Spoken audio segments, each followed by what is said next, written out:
Hi friends, Maeve and I here to read chapter 10 to you, Mouse and the Motorcycle. So when we left off, the mice had discovered that the housekeeper knew that they were there. So there was going to be a war on mice. So they were worried about traps and poison and the housekeepers cleaning them out. So they kind of decided to just stay quiet for a while. And see if they could lay low, as they say, so that the housekeepers forget about them. So chapter 10 is An Anxious Night. You can see Keith sitting on the bed there. And we'll have to find out what this chapter is about. At first, Ralph's scheme worked. Keith delivered the promised bacon, toast, and jelly. The mice ate sparingly and laid aside the leftovers against the day Keith might leave the hotel. Ralph's mother continued to worry about tipping room service. "I want to do the right thing," she insisted. "There must be some way that we could manage a tip." The mice dared not leave the nest to search for small coins that might have rolled under beds and dressers. It was late in the afternoon when Ralph heard Keith and his parents returning to their rooms. Very quietly, so that his toenails did not make scrabbling sounds in the woodwork, he slipped to the knothole and peeped out in time to see Keith flop down on the bed. "Do I have to go down to the dining room for dinner?" Keith asked his mother and father. "I'm not hungry." "Uh-oh," thought Ralph. "There goes dinner." "I told you not to eat that whole bag of peanuts so close to dinner time," said his father. "I didn't eat all of it," said Keith. "That's good," thought Ralph. "At least there will be peanuts for dinner." "You'll feel better after you get washed up for dinner," said Mrs. Gridley. "Hurry along now." When his parents had gone into room 216, Ralph noticed that Keith seemed to drag himself off the bed. He walked to the wash basin, turned on the cold water, moistened his fingers, and wiped them over his face. Then he turned off the water and gave the middle of his face a swipe with the towel, which he returned to the towel rack in such a way that it immediately fell to the floor. Keith did not pick it up, but there was nothing unusual about this. Boys rarely picked up towels. What was unusual was that Keith returned to the bed where he sat down and stared at the wall. He did not play with his cars, nor did he eat the rest of his peanuts. He just sat there. Ralph stuck his head out of the knothole. "Anything wrong?" he asked. "Oh, hi," answered Keith listlessly. "I feel sort of awful." "Say, that's too bad." Ralph ventured a little farther out of the knothole. "I know what you mean. Thinking about the motorcycle makes me feel awful, too."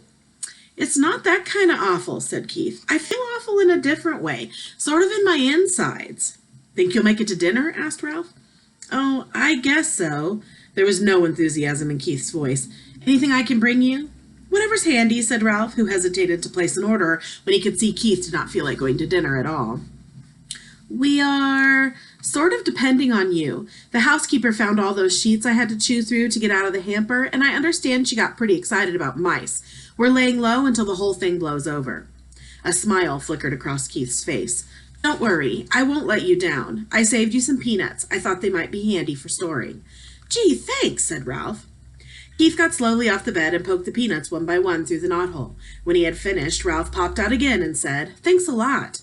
Keith smiled feebly and flopped down on the bed once more. Ralph went to work moving the peanuts away from the knothole to make room for whatever dinner Keith brought. He felt it would be fun to be surprised by the menu this time. It was something of a shock to find that dinner, which was stuffed through the knothole much earlier than Ralph expected. It consisted of a couple of broken crackers. Ralph poked his head out to see if more were coming, but Keith was getting into his pajamas. There's Keith getting in his jammies. "Aren't you going to bed pretty early?" asked Ralph, realizing that he had not heard Keith's parents come in. "I felt so awful I couldn't eat, so they told me I had better come up and go to bed." Keith tossed his shirt on the front of the... Let me try that again. Keith tossed his shirt on the foot of the bed and pulled on his pajama top. When his head emerged, he said, "I'm sorry about your dinner. It was the best I could do. All I had was a little soup." "That's all right." Ralph was beginning to be concerned. If the boy could not eat, neither could the mice. Keith fell into the bed, and Ralph ran off to report the news to his relatives. "What a shame," said Ralph's mother. "That poor boy." "Oh, dear, whatever shall we do?" cried Aunt Dorothy. "Our very lives depend on him." The little cousins huddled together, big-eyed and frightened. "Yes, what about us?" asked Uncle Lester. "How are we going to manage if he doesn't bring us our meals? It isn't safe for us to go out pilfering when the housekeeper has declared a war on mice." "I knew it was a mistake to depend on people," said Aunt Sissy. "We'll manage somehow. We always have." Ralph's mother was trying to be brave, but Ralph could see how worried she was. After all, he did bring us a supply of peanuts. We should be grateful for that. He didn't bring many peanuts. Uncle Lester did not sound the least bit grateful. The greedy fellow is probably ill from stuffing himself with nuts he should have saved for us. Serves him right. Now, Lester, fussed Ralph's mother. The boy had a right to eat his own peanuts, but I do wish he hadn't been quite so hungry. Ralph returned to the knothole. Keith was lying in bed with his sports car in one hand. How do you feel now? Asked Ralph. Awful, answered Keith. Before Ralph could reply, footsteps in the hall warned him that Keith's parents were coming. He drew back inside the knothole where he could observe without being seen. Mrs. Gridley paused by her son's bed and laid her hand on his forehead. He does feel a little warm, she remarked. He'll probably be all right in the morning, said Mr. Gridley. He just hiked too far in the sun this afternoon. I hope so. The boy's mother sounded less certain. Mr. Gridley filled a glass at the wash basin and brought it to Keith. Here, son, drink this. When Keith had drunk the water, he fell back on the pillow and closed his eyes. His parents went quietly into room 216. We're keeping down back there. When it was good and dark, Ralph ventured through the knothole. He could hear Keith breathing deeply, and he knew he was asleep. Since he had no one to talk to, he found his little crash helmet where he had hidden it behind the curtain, and, after he had adjusted the rubber band under his chin, he climbed up to the windowsill to look out into the world beyond the hotel and to dream about the lost motorcycle. From his perch on the windowsill, Ralph saw that the parking lot held more cars than usual. This meant that the motels back on the highway were full of travelers. This meant that the hotels back on the highway were full, and travelers had followed the sign pointing to the Mountain View Inn. He could hear the holiday weekend activity in the halls, too. People walking up and down, luggage being set with a thump on the floor, keys rattling in locks. Gradually, as the night wore on, the hotel grew silent. More silent than usual, for now even the second-floor mice were quiet. There was no scurrying, scrabbling, or squeaking inside the halls. In the silence, Keith tossed in his sleep and mumbled something that sounded like motorcycle. In a moment, his mother slipped through the doorway, pulling her robe on over her nightgown. Ralph hid behind the curtain, peeping out just enough to see what was going to happen. She laid her hand on her son's forehead and murmured, "Oh, dear."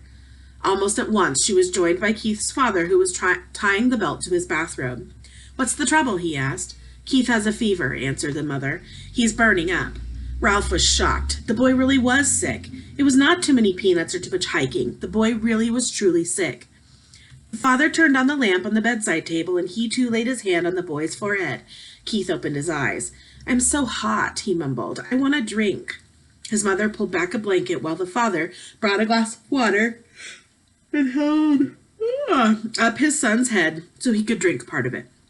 Ralph watched anxiously, but this time he was not selfishly concerned about room service. He was concerned about Keith, the boy who had saved him from a terrible fate in the wastebasket and who had trusted him with his motorcycle. The boy who had forgiven him when he had lost that motorcycle and who had brought food not only for Ralph but for his whole family. "We had better give him an aspirin to bring down his temperature," said Mrs. Gridley. Mrs. Gridley started toward room 216, stopped, and snapped his fingers as if he had just remembered something. "I took the last one back in Rock Springs, Wyoming," he said. "I had a headache from driving towards the sun all afternoon. I meant to buy some more when we stopped, but I didn't. I didn't think of it again until now." "I should have thought of it myself," said Mrs. Gridley. "I knew we were almost out." "Never mind. I'll go get some." Mr. Gridley picked up the telephone, listened, shook it, listened again, and said, "That's peculiar. The line seems to be dead." "They must disconnect the switchboard at night," said the mother, "but surely there's someone on duty at the desk downstairs. Every hotel has a night clerk." "I'll go find out," said the father, and slipped out the door into the hall. "I'm so hot," mumbled Keith. "I'm so hot." His mother wrung out a washcloth and cold water and laid it on her son's forehead. "You'll feel better as soon as we get you an aspirin," she whispered. The minutes dragged by. What's keeping him, thought Ralph. Why doesn't he hurry? The old hotel snapped and creaked. Keith rolled and tossed, trying to find a cool spot on the pillow, and his mother wrung out the washcloth in more cool water. "When's Dad coming?" asked Keith, his eyes bright and his cheeks flushed. "In a minute," soothed his mother. "He'll be here in a minute." "I wish he would hurry," thought Ralph. Still the minutes dragged. Finally, footsteps were heard in the hall, and Mr. Gridley returned to room 215. "He's here with the aspirin," whispered Mrs. Gridley to Keith. "At last," thought Ralph. "I thought he would never come." Mr. Gridley shook his head. "There isn't an aspirin to be found anywhere." He sounded thoroughly exasperated. First of all, the night clerk was sound asleep on a couch in the lobby. I had a dickens of a time waking him up, and when I finally did manage to, he couldn't find any aspirin anywhere." "Oh, no," exclaimed the mother. "Oh, no," echoed Ralph's thoughts. "What about that little gift shop off the lobby?" asked Mrs. Gridley. "It must sell aspirin." "Locked up tight, and the clerk went home with the key," answered Mr. Gridley. "Oh, dear. The night clerk was really very nice about it," said the father. "He even came up and looked in the housekeeper's office." "How far is the nearest drugstore?" 25 miles back on the main highway," answered the father, "and it closed at 10 o'clock and doesn't open until 9 in the morning." The mother held her watch under the lamp. "It's almost 1 o'clock. It's hours until morning." She crossed the room to wring out the washcloth again. "What will we do?" "What can we do?" asked the father helplessly. "I even telephoned the doctor, but there's been a bad accident on the highway and he can't come. The night clerk said he would telephone the milkman before he starts his route at 6 and ask him if he can bring some aspirin. But he won't get here until 7 or later. All we can do is wait." Keith tossed under the cold washcloth. "Mom, I think I'd like to go back to sleep now," he muttered thickly. "I guess that's all you can do," said his mother, and bent over to kiss his hot forehead before she turned out the light. Ralph did not even wait for the boy's parents to leave the room. As soon as the light was out, he leaped silently to the carpet, and by the time they had gone through the doorway into room 216, he had hidden his little crash helmet behind the curtain and was halfway through the knothole. Somewhere, someplace in that hotel, there must be an aspirin tablet, and Ralph was going to find it. He could only wish, let me try that again, he only wished he had the motorcycle so he could travel faster. Okay, so next chapter for tomorrow is called The Search. I think you can possibly make a prediction about what Ralph is going to do. Really good chapter, really kind of an anxious chapter, which the title names, An Anxious Night. So we have Keith who's sick, and now Ralph really wants to try to solve the problem by trying to find him an aspirin tablet. So I hope you enjoyed today's chapter. Thanks for listening.